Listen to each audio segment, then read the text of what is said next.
Hello, I'm Emmeline. And I'm Kindy. And welcome to Stuff with Moms, a podcast about shows, stories, and enjoying life. How was your week, Kindy?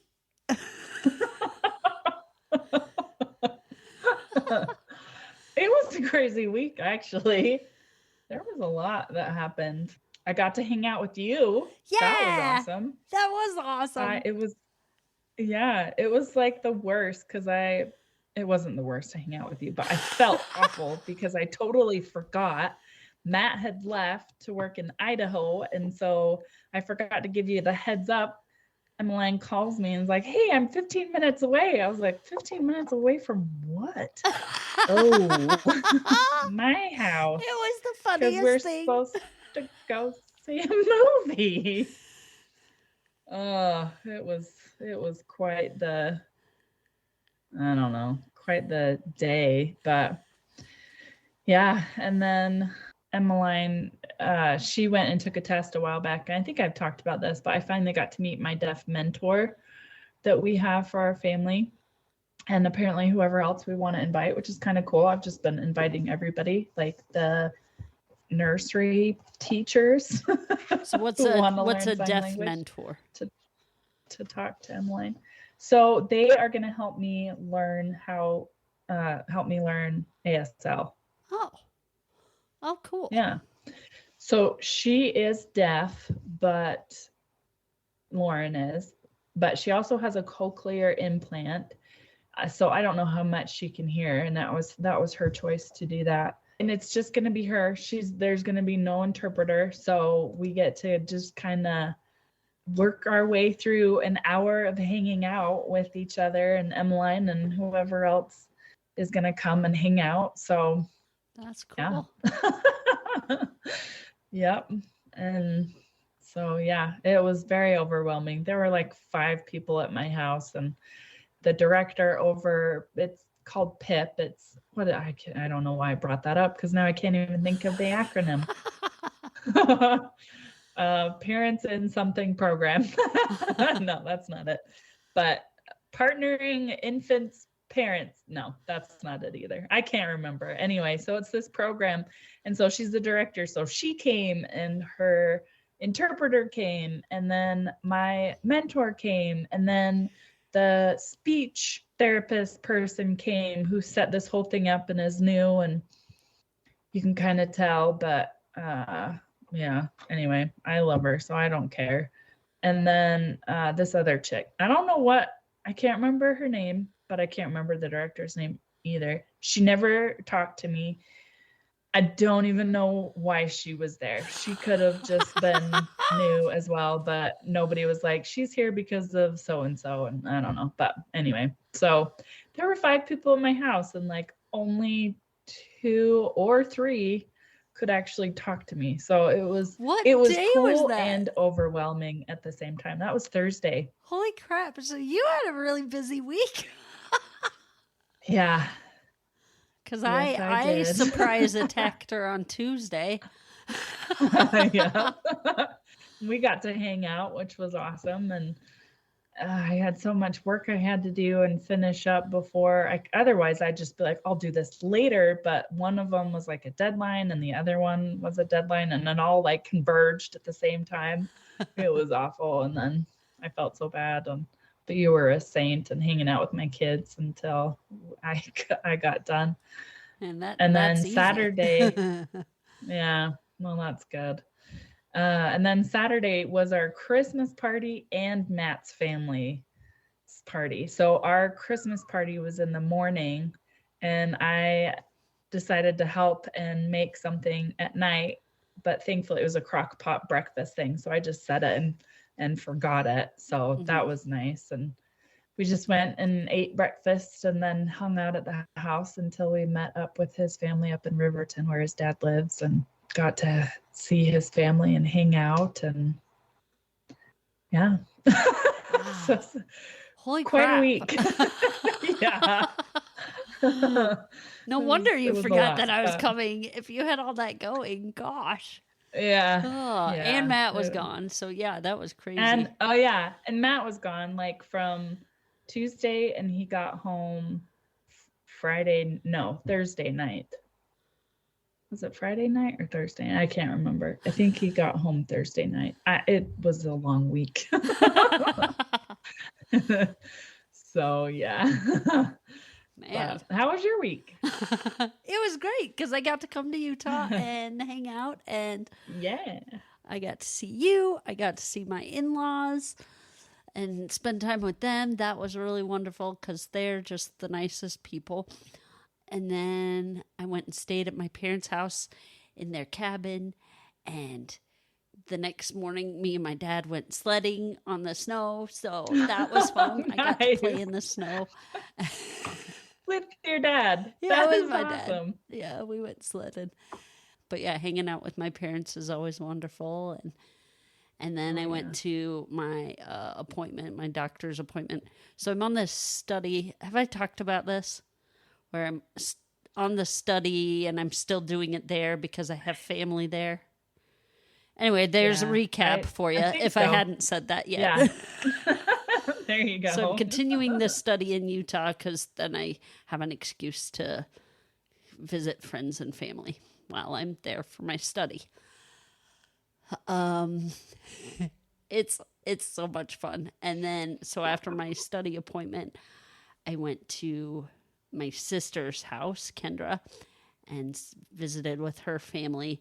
And I told all my siblings that I was going to be there, and they all came.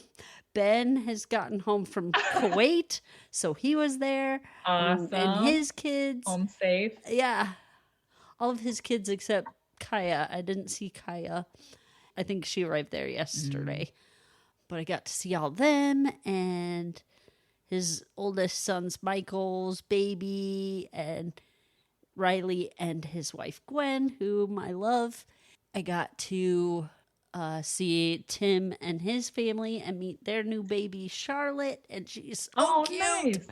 She's like so tiny, and all of his kids come in with like 3 inches of hair, right? Like they're awesome. hairy, dark hair, and so, but she has like the fairest skin and the biggest eyes, so she just looks like this little porcelain doll.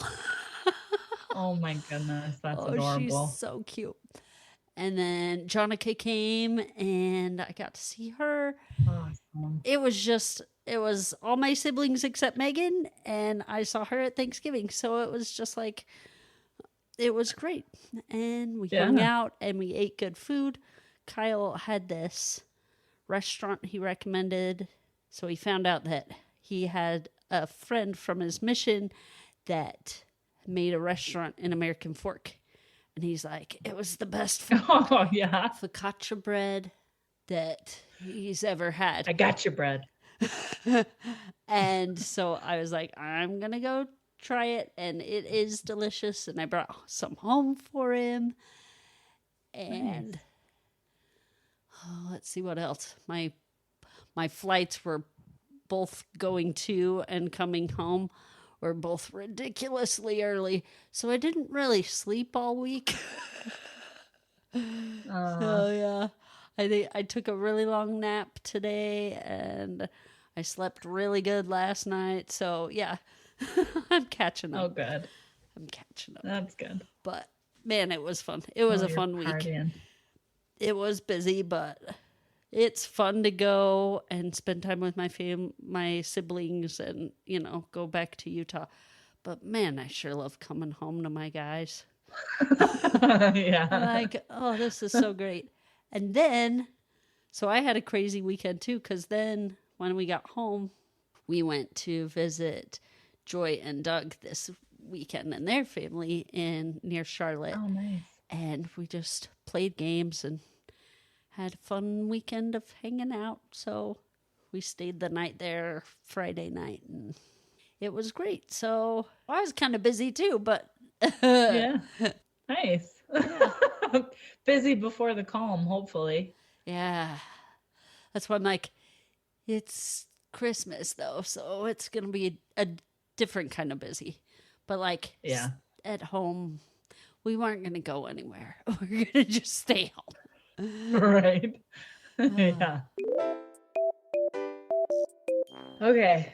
So I have the obscure holiday and I picked December 24th. So that's Sunday, December 24th is Eggnog Day. Not only is it Christmas Eve, but it's also Eggnog Day, to where you can celebrate by drinking a delicious cocktail of eggs, milk, cream, sugar, and spices. Apparently, this originated in England. Did you know that? I didn't know that. Yeah.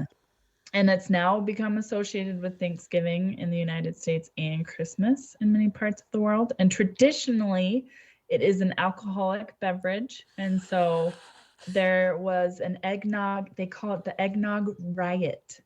A riot broke out after multiple guzzlings of drinking eggnog. So in 1826, during a Christmas party at the United States Military Academy in West Point, New York drunk cadets got involved in a brawl after drinking large amounts of eggnog.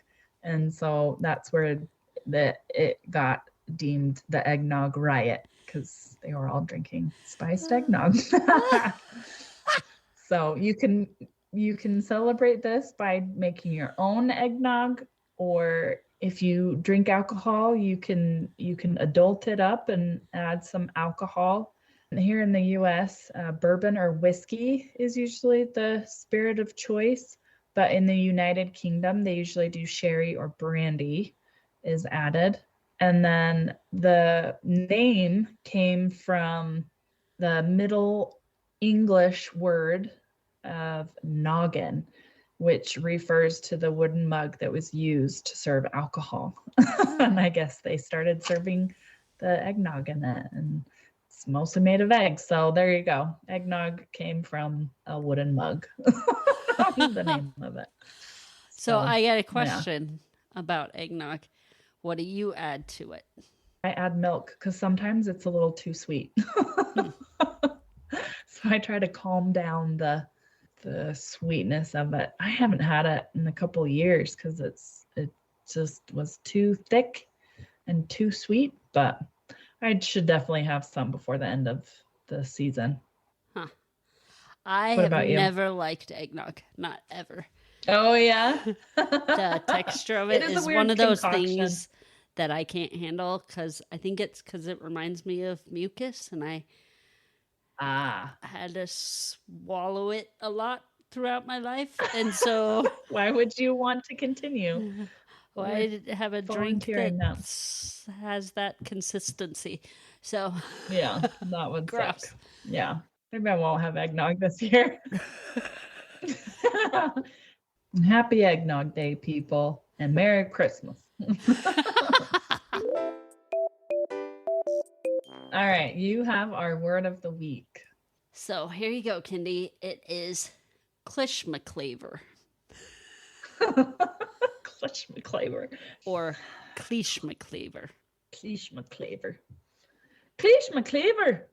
You did it good, because it is Scottish. Is it? I was wondering. Clishmaclaver. Is it to define what you do when your claver has been thrown from your hand into the wall behind you? You say, Clishmaclaver, go get the cleaver.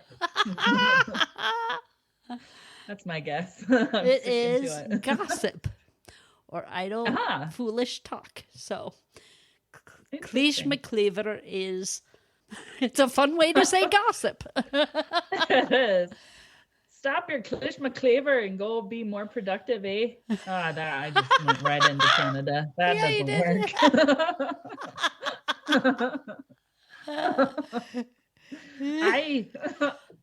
There you go. That's what I meant. I instead of A. Yeah. Stop being a Clishmaclaver and go wash the dishes. It's really fun to try and speak Scottish. Anyway, we can move on. So I have the good news. Yeah, you do. So there is a cafe in East London. It's in Walthamstow, if any of you have ever been there.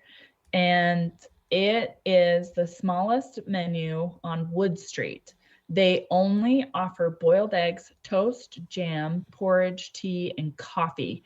And it is a serve yourself.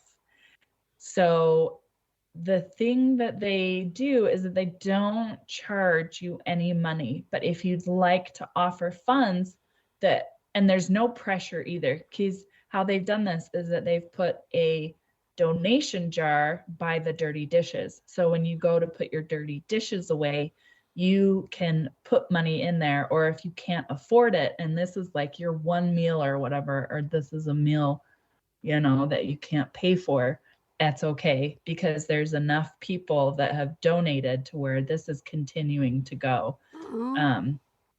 That's awesome. And so, yeah, it looks like the last post was in 2020 on their Facebook page. So I really hope they're still operating, because things are getting hard. So I thought that was really cool. So it's on Wood Street in London, UK. So if you're ever in that area and on that street, look for eggs and bread, and hopefully it's still there. I'm kind of worried it's not, but the Facebook page is still up. So it's got to be. I think they would take it down if it didn't. So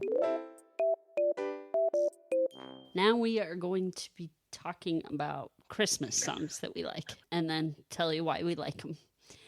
And then maybe you guys, when you're listening to this, will be like, oh, I want to check that song out, or I hate that song. Who knows? The first one I want to mention is Silent Night. I think that song is just beautiful and lovely, and it always just brings the spirit for me, and I love to play it on my flute. It's just makes me Christmas feely all over. That's awesome. Mine is Happy Holidays by, I think, Bing Crosby sings it. It was composed by Irving Berlin. Mm-hmm. But I think Bing Crosby is the one that sings it, because I have his White Christmas album where he has a lot of songs. Yeah, I like that one. Nice. It's a good one. My second one I want to mention is You're a Mean One, Mr. Grinch. I love that. The one that's performed by the voice of Tony the Tiger. Where it's really deep. Yeah, the guy that did Tony Tiger from Frosted Flakes did the song. He sang this song for the cartoon movie that I used to watch. Nice. And it always just, even though it isn't super Christmassy, it's just such a fun song, and I love listening to it every Christmas. I could listen to it over and over because I just love the deepness, rich sound of his voice. Oh, so good.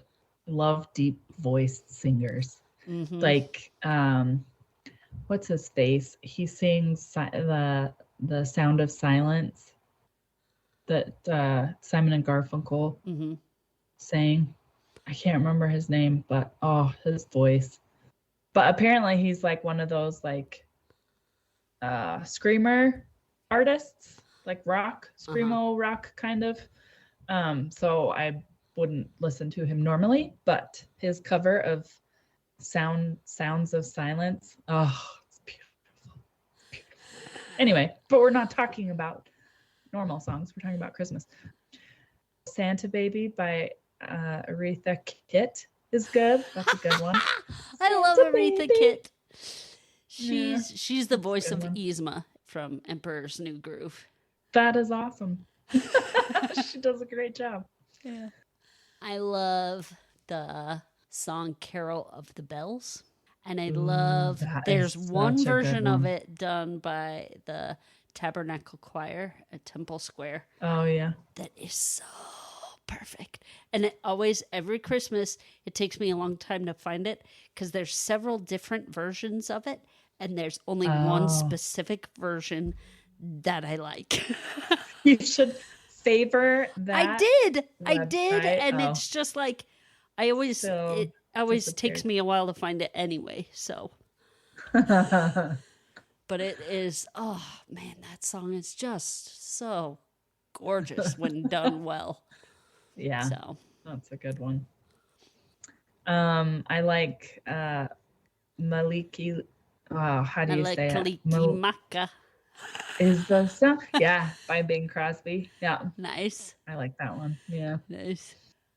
I really like the White Christmas, but not the one with done by.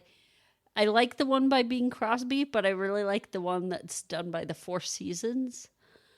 Okay. The one that like on Home Alone. Should listen to that. He sings while he's putting on his dad's aftershave. Yeah, that's a good one. I love that version of it. But I think it's because it takes me back to when I was a kid, when I saw that movie, Home Alone. And it's brings back old memories, I guess. So. Oh, yeah. Yep. Even watching that movie's that way for me. Kyle asked me the other day, he was like, if Home Alone wasn't a Christmas movie, would you watch it as many times as you have? And I was like, no, I wouldn't.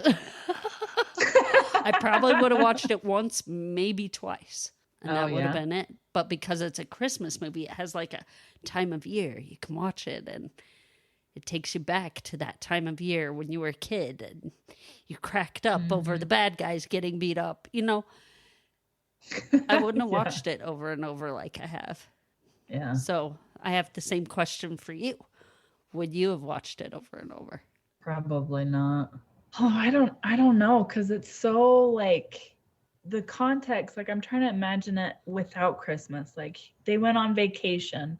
He's home alone all by himself. And by happenstance, burglars came to rob the place because it seemed like there was no activity going on in the house. Yeah. I think I might. I don't know. It is interesting. Take that part of it out and it's like this whole other experience because part of not the nostalgia of it, but like the reason you watch it is because it's a Christmas movie. Yeah. Yeah. Yeah. That must be it. Well, good job for them for filming it during that time. Yeah. It made it a Christmas classic. Now it's a classic. Yeah. Ironically enough. Yeah, I've got one more. Do you have any more? I do. I have one more. So. Okay. So mine is Feliz Navidad by Jose Feliciano. I probably botched that up. Jose Feliciano. Feliciano? Mm-hmm. Now it sounds like he's Italian. Feliciano. Anyway, that guy. But it's not. It's definitely Spanish. Yeah, it's Puerto Rican. Yeah. My last one isn't actually like a song I can tell you who it's by. It doesn't have words. I Googled mine. It is the song on The Christmas Story. And it isn't even a Christmas song. But the song that precedes Scott Farkas, the kid with the yellow eyes. It goes like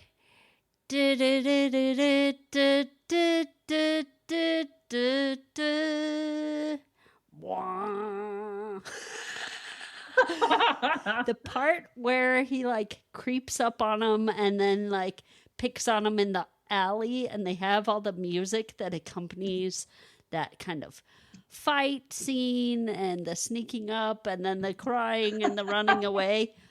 I love all that music so much. And I know it isn't like that's funny. Christmassy themed or anything. It's just music.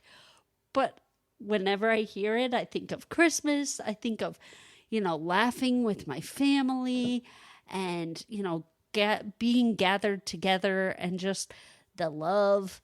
Even though it's like a bad guy song, it's like a big hug from my siblings when I hear that music and my parents. So it's really funny.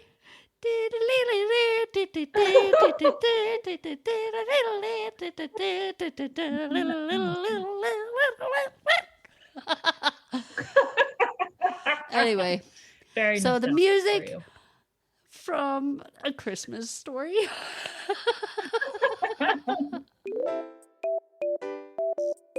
Now we are going to be talking about The Host.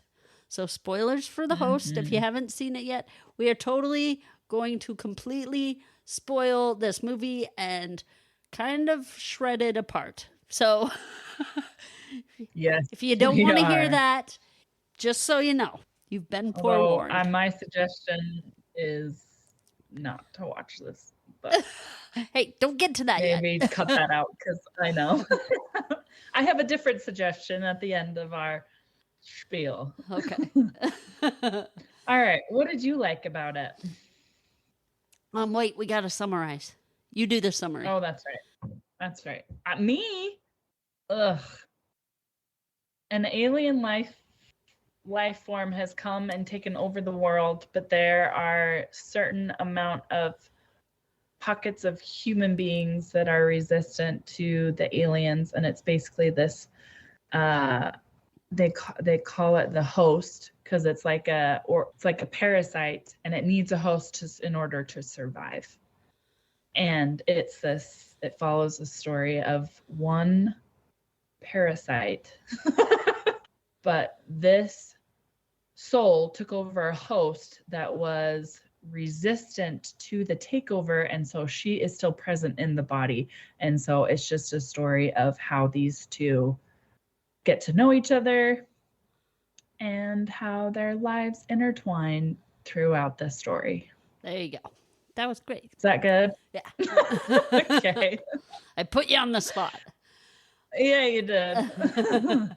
Sorry. Okay, now we're done with this summary. No, you're good. I just was like, I don't know if I'm going to do this well, but what did you like about this movie? I liked the way they showed the parasite, like the way it looked. It was like this glowy, tentacle-y thing. Yeah. Oh, yeah. And I did too. I thought it was cool the way they pictured it and did the CGI for it. So yeah, it was pretty. And on that, with when this movie came out, I was also impressed on how they did their eyes to show that they had one of the parasites, that the body had a soul in it. That's weird saying. Yeah. That the body had one of the alien parasites in it. Alien. Yeah. That. So how you could tell is that they had these glowing, silvery blue eyes, and the way they did it for the time frame that this movie was, it was well done. It kind of looks hokey a little bit now, but it was well done for when it was made. Yeah.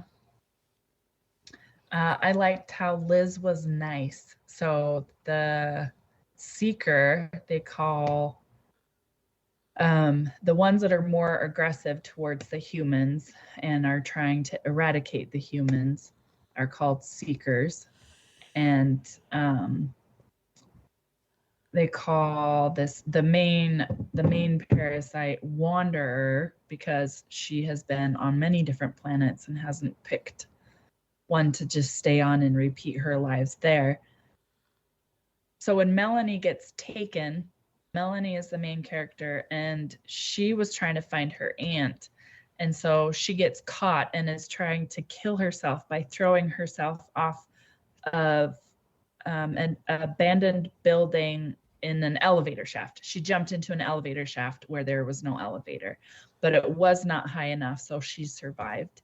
And they put Wanderer in her, and because they wanted information. And so the seeker that was assigned to her just kind of stalked her and was just annoying, and you just really don't like her, and she's super aggressive and like just blech. Anyway, in the book, she continues to be awful. Like, she's just not a nice person. She's very blunt. She's like, we don't like you because of this and this, and she just is not a nice person. But in the movie, she's nice. So I liked that. That's it. That's all I got for the like category. Really? Oh. That's it. Yeah. Wow. So if you have more, you just go for it.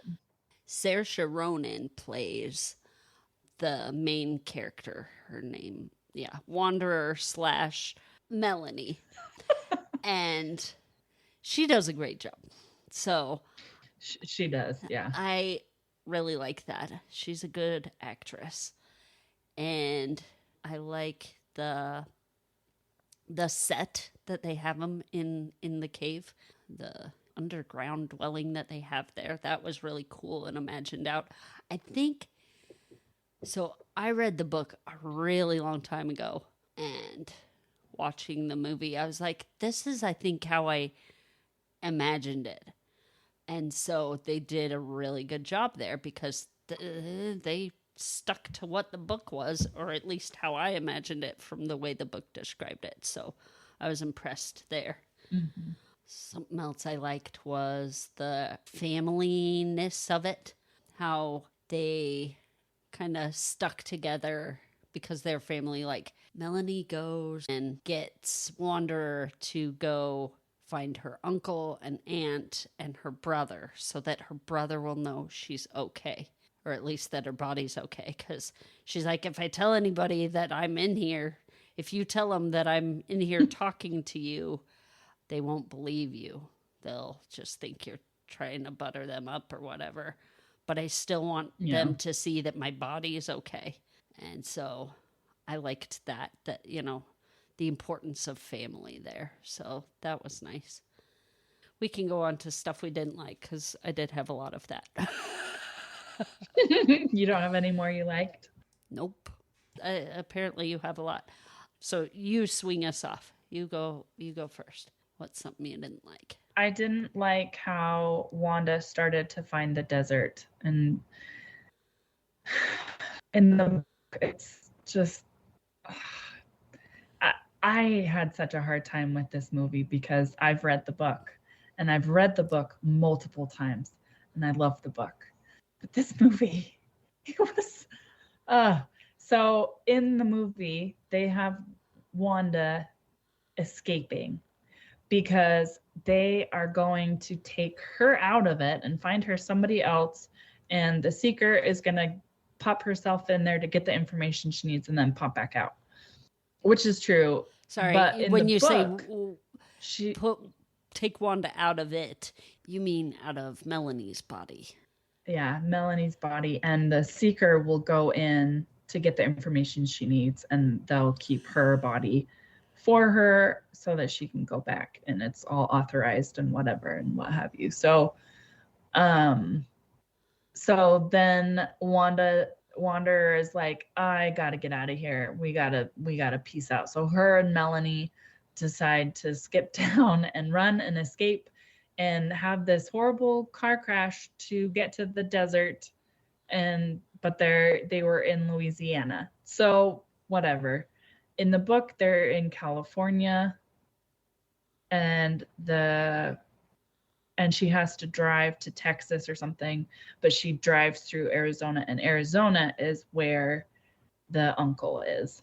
And so she is deciding what she wants to do on this drive, because she wants some time alone to figure it out as she goes to her healer who put her in Melanie's body instead of flying over there with her seeker, because her seeker starts to annoy her and she's worried it's because Melanie hates her so much. Anyway, so it's just so much better. I just hated how they're like, okay, she's a rogue person, and I didn't like that. Okay, so the movie had to accomplish this hard thing of Melanie and Wanderer, or Wanda, as she comes to be known as, having discussions. And they all, in the book, happen in her head. But in the movie, they got to kind of have them happen somehow. And so the way they have them do it is you hear her voice. You hear Melanie's, yeah. Yeah, you hear Melanie's voice. And then Wanda's talking out loud. And so it's just weird. And I don't have any suggestions of how to do it better, but it's weird. It's just, it is weird. It's not a book to make into a movie. Yes. Like, this should never have been made into a movie because it's awkward. She would have to talk to herself, and she doesn't talk very much. In the book, she talks a lot more than she does in the movie, because it's so weird to talk to herself when no one else is when there's other people around, because they have like conversations. And there's a point where Ian is like, I can kind of tell when you're talking to her because she kind of furrows her brow, but that's the only way that people know she's tell. But but in the movie, she's like talking out loud, and you're like, out loud. Yeah. And they kind of get like, she kind of acts like she steps aside, and they give her space, but it's like, still, she's talking to herself. Like, it's just, should not have been done. It was weird. It needed to be done differently, but I have zero suggestions. Right? Yeah. Like, do you just decent? Have Saoirse do like weird faces, and then you hear both of them talking back and forth? Or do you get another actress that plays one of the voices? Or I don't know. I don't know how they could have done it. And Saoirse does a good job with her like little Kentucky accent, or whatever they had her from, Kentucky Southern. Or Louisiana or something. Yeah, they had her have a Southern accent, and she did a good job at it, but it's just weird. Okay, you go with another thing.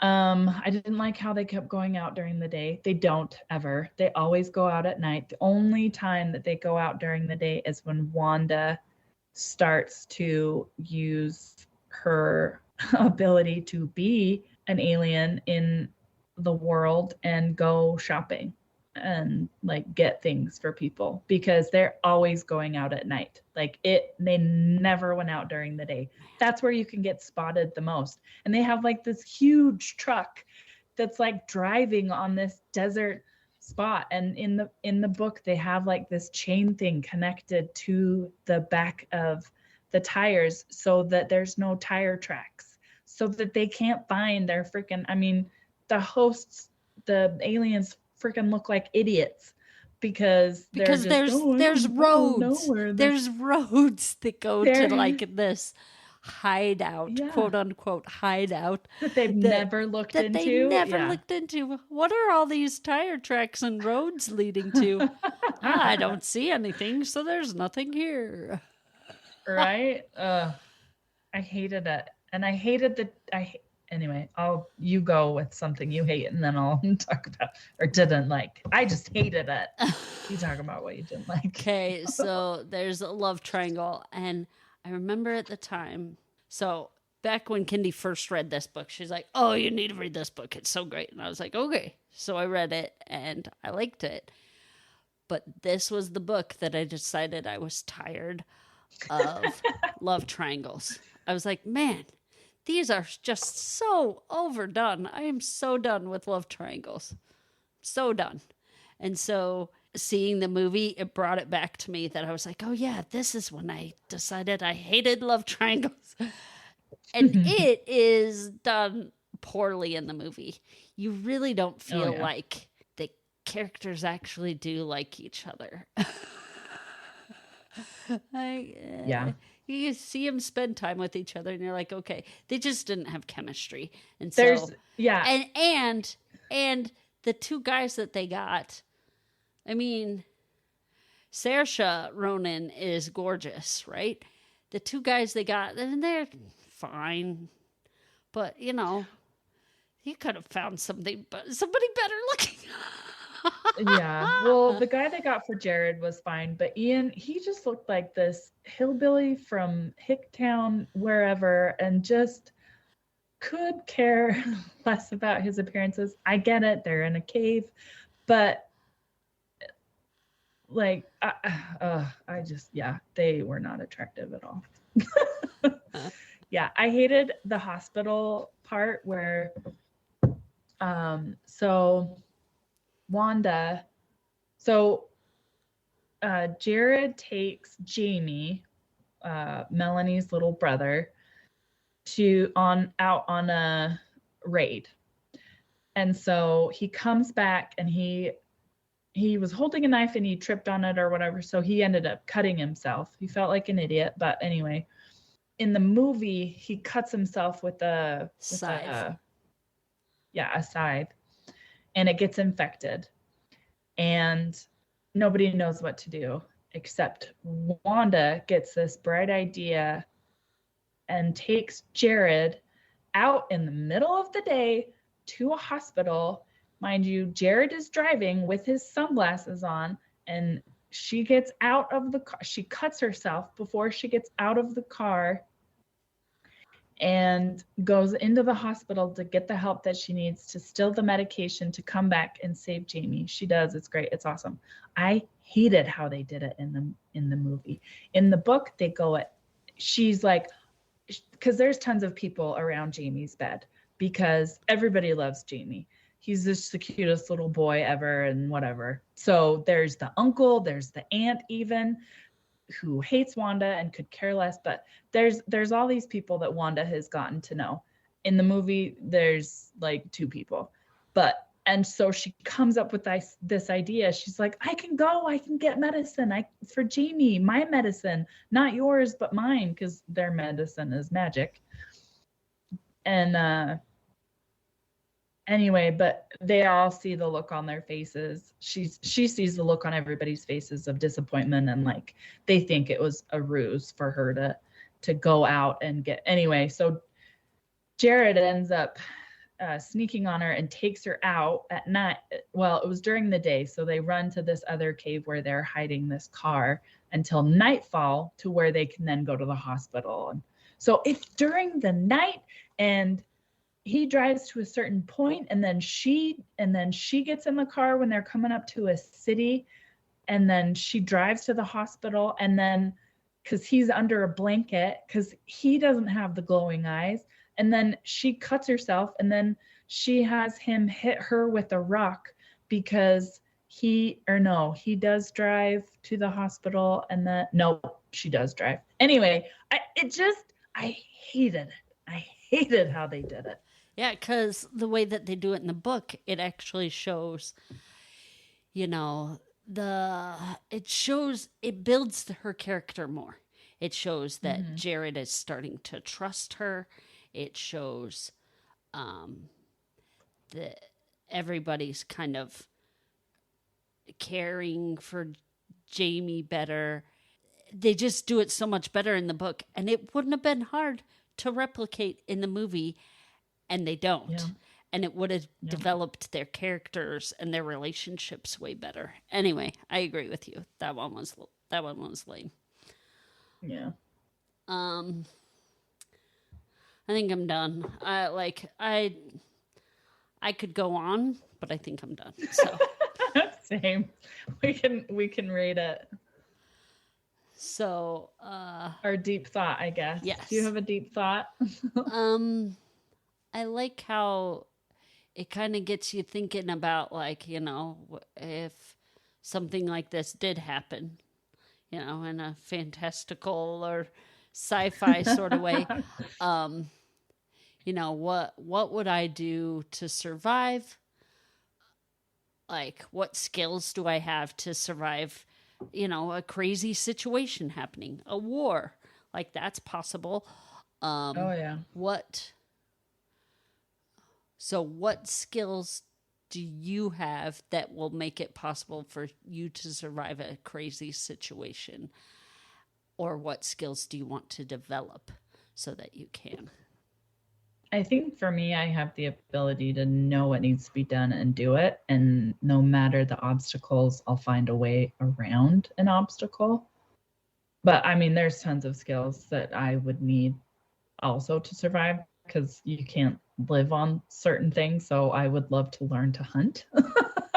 Matt has said it many times. He's like, he doesn't hunt for sport or for fun, or, I know that people hunt for the food or the meat and stuff, but he doesn't. It's not his thing. But he's like, I would at least like to know how to do it. So if we have to, I can. Mm-hmm. So that would be one thing, I think. Building a shelter. Maybe he'll take the hunting and I'll try and learn how to build the shelter or something. I don't know. I feel like both of us could probably do that one too. I don't know. What about you? I think when it comes to like all the basics, I think I'm pretty well off. And I think I have the mind to be able to figure everything else out. But I think I would really love to just learn how to make it so a spinning wheel powers something that can then turn into electricity, so that, if it does come down to something like that, that we would be able to have a light or whatever. Yeah, that's a good one. Okay, so what's your question or deep thought? Or I didn't have any. I'm always disappointed in this movie, but I didn't think of anything. Too busy analyzing and hating the movie that I didn't get past that. Oh, I'm sorry. I was the one that was like, let's watch this one, because I hadn't seen it. And so I was like, let's watch it, because I remember you loved the book. Yeah. Oh. Okay, so 0 out of 5 stars, Kindy. What would you give it? Well, I'd like to give it a 0, but I watched the whole thing because I've read the book, but it's a 1. Well, you watched the whole thing because I made you. So you would have turned it off. The first time I saw it, was it in the theater actually? I can't remember, but I didn't leave. I didn't shut it off. I wanted to see it to the end to see how they did everything else. So I was disappointed, but apparently I wasn't disappointed enough to just shut it off and call it a huge loss. And like you've said in the past, because we were watching it for this, I wouldn't have watched it outside of you watching it for the podcast. So yeah, definitely 1. It'd be like a 0.5 because I was curious to see how bad it was while I was watching it the first time. Right, well, I give it a 1 star. I'll never ever watch it again, but it was good to watch. So it was. I shouldn't say it was good to watch. Never mind. I'm not gonna analyze it. I'm gonna give it 1 star because I watched it all the way through. There you go. Without being like, I have to watch this all the way through for the podcast. Because like with Unlikely Match, I was like, I have to read this all the way through, even though I didn't want to. This one, I was like, I'm okay watching it all the way through, but I'll never ever watch it again. So yeah. All right, Mom approved. Who would we not let watch the show? Nobody. Would not recommend. No, not approved. Wouldn't recommend it to anybody. That's where I stand. This movie is fine. There isn't anything. No, there's a half a bum cheek in a scene where they're showing a flashback of Melanie and Jared, and they're in bed together and everything. And so I didn't remember that. I was like, oh. It's very brief. It's like not even a whole second long or whatever, but But so that's in there. It's, we didn't like it. We wouldn't watch it, but there's,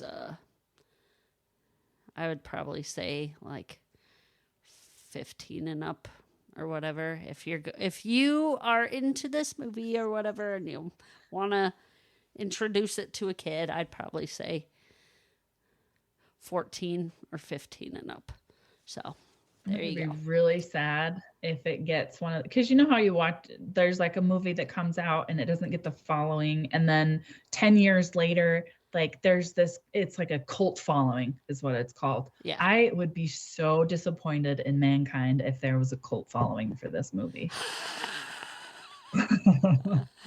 Like severely disappointed, because there's some that I get it, like, okay, I get that, or it's one that I like, so I'm in that whole cult following. But all right, and we kind of talked about this, but our top 3 was going to be differences from the book and how did it compare to the book, but we kind of did that as we were talking, so I guess we won't do it now, unless you had one that you didn't mention that you do want to mention. And for me, it was so long ago that I read the book that I don't have any good ones to suggest. Yeah. Yeah, I think just the stuff at night.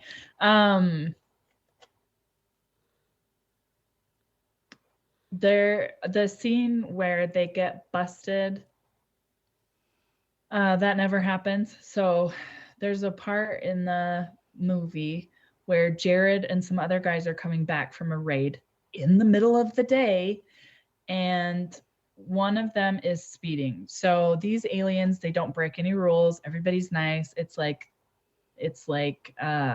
happy town everywhere. Like everyone's polite. Everyone is just there for the experience of what it's like being a human being on the earth. And so one of the trucks is driving faster, so they're like, what's going on with this truck? And so they go to pull it over and they freak out and they speed up more, and then there's like this really weird scene and they run into a wall because they don't want to be caught and have aliens put in them. That never happens ever in the book, and I hated that they did that. They had to add some action-y sequence right there because it was getting too boring. I guess. I don't like when they do depart from the book like that. Yeah. It's like, that's what makes the book the book. Yeah, there were a lot, but that's a big one. Okay. One thing I did want to say is, because after watching this movie, I do want to read the book again. So I probably am going to do that in the next little bit. I'll reread this book. Yeah. So that was one thing that it motivated me to do. So the book is one of Kindy's favorites. I'm going to read it again. I remember I enjoyed it at the time that I did read it. I didn't love it, but I enjoyed it. So it will be interesting. Give it a month. Yeah. Reread it. It's still a while before I'll do that. You might not like it. No. Since Brandon Sanderson, yeah. Yeah. Well, or even it's been years, but I will say, because I tried to check out an ebook and it doesn't format well. So if you are going to get it from the library, I would suggest getting the physical one, because the ebook is I started to read it and it was formatted so bad that I couldn't stand it. So I'm going to have to just read my actual book. Oh, what a world. I have to read the book I actually have instead of on my phone. All right, so our next episode, we are actually going to interview one of our friends who is an author, Marin, and we are looking forward to that. We have some questions for her about a book she's written, a short story. So we're going to have a fun interview next week, and we hope you join us. we would love to hear from you. We post a question on our Facebook page along with pictures from the episode. If you want to check those out, you can reach out to us there on Facebook or our email. And the links to both of those are on our website, and they are all listed in the show notes. Help us grow. Tell others about us. Share something you learned with them, like how after a day of showering, I stink. I got a whiff of something. I smelled under my shirt, and it just doesn't smell good. So just know that Kindy stinks after one day of not showering. Isn't that great? And that I have a lot of passion towards hating this movie because it was just awful. And so Stephanie Meyer was the one that made the book. And like Twilight, she probably had way too much input and just picked. She did one good. The one main character that played Melanie was good. Anyway, I'm rambling. You can learn about stuff about Emmeline and I throughout the podcast, so join us. It's great. It's fun. We would like to thank Red Productions for the music and Jonica for the logo, and we would like to thank our listeners. We are happy to hear when we do have listeners. It's so much fun, and we appreciate you. Toodle pip. Toodle pip. All right, so when Lorenzo was 8, he was thinking about Christmas time. And at Christmas time, you got Christmas, and then the day before Christmas is Christmas Eve, right? And he decided, from the Bible that there's Adam and Eve. Adam comes first, that the 23rd of December should be called Christmas Adam. And he told Kyle's youngest sister, Allison, and her new husband, Greg, this. And so every 23rd of December, they text us and wish us a Merry Christmas, Adam, to tell Lorenzo. That's so cute.